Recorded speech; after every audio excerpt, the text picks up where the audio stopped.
میٹھا میٹھا پیارا پیارا میرے محمد کا نام النبيين وعلى جميع الأنبياء والمرسلين أما بعد فقد قال الله تعالى في قرآن الكريم أعوذ بالله من الشيطان الرجيم بسم الله الرحمن الرحيم ذلك الكتاب لا ريب فيه هدى للمتقين.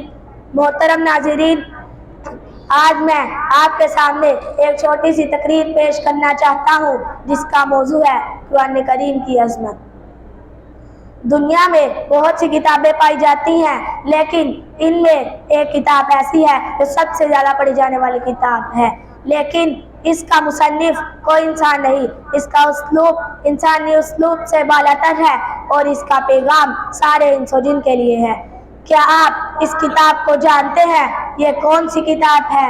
یہ دراصل قرآن کریم ہے جو اللہ کا کلام ہے، مالک دو جہاں کی بات ہے، جسے ایسے نبی کے قلب اطہر پر اتارا گیا جو ساری انسانیت میں سب سے افضل ہے، جسے اتارنے کے لیے ایسے فرشتے کا انتخاب عمل میں آیا جو سید الملائکہ ہے، جس کا نزول ایسی سرزمین پر ہوا جو ساری زمینوں سے افضل ہے، ایسے مبارک مہینے میں جو سارے مہینوں سے افضل ہے، ایسے مبارک شب میں جو ہزار راتوں سے افضل ہے.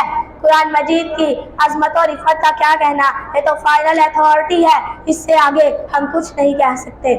اس لیے اللہ رب العالمین نے فرمایا بل ہوا قرآن مجید فی لوح محفوظ، بلکہ یہ قرآن ہے بڑی شان والا لوح محفوظ میں لکھا ہوا، یعنی اس قرآن کا تعلق زمین سے ہی نہیں آسمان سے ہے اور آسمانوں کی بلندیوں سے ہے.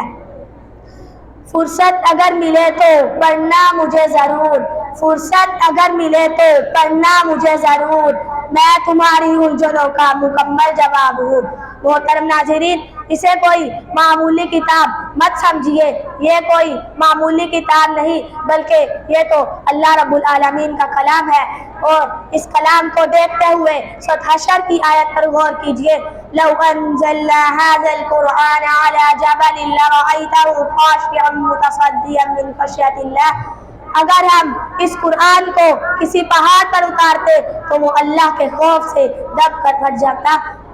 محترم ناظرین، دنیا کی ساری مذہبی کتابوں میں صرف قرآن کریم کو ہی یہ خصوصیت حاصل ہوئی ہے کہ اس کے لفظ وہی کہ وہی ہے جو اللہ رب العزت نے نازل فرمائے. اس میں نہ کوئی کمی واقع ہوئی اور نہ کوئی زیادتی. پڑھنے والے کو کتاب کھولتے ہی یقین دلا دیا گیا ہے ذالک الکتاب لا ریب فیہ ھدی للمتقین، اس کتاب میں کوئی شک نہیں بلکہ ہدایت ہے پرہیزگاروں کے لیے.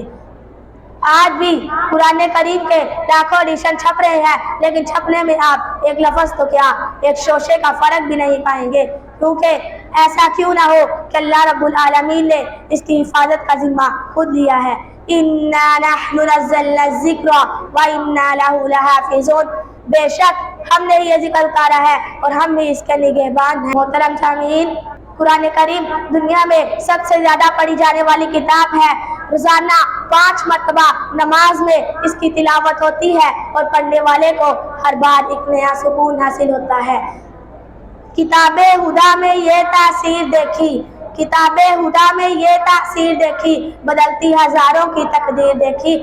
اگر سارے انسان اور جن مل کر بھی ایک صورت بنانا چاہے تو نہ بنا سکیں گے، کیونکہ دشمن نہ ملے گا تمہیں شیطان سے بدتر، دشمن نہ ملے گا تمہیں شیطان سے بدتر، رہبر نہ ملے گا تمہیں قرآن سے بہتر.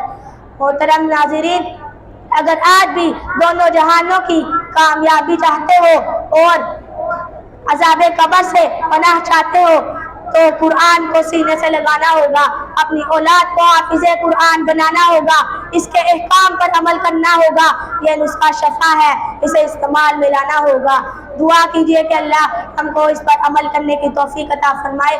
جس شخص کا بھی خدمت قرآن کام ہے، جس شخص کا بھی خدمت قرآن کام ہے، جنت میں اس کے واسطے اعلیٰ مقام ہے. وآخر دعوانا ان الحمد للہ رب العالمین.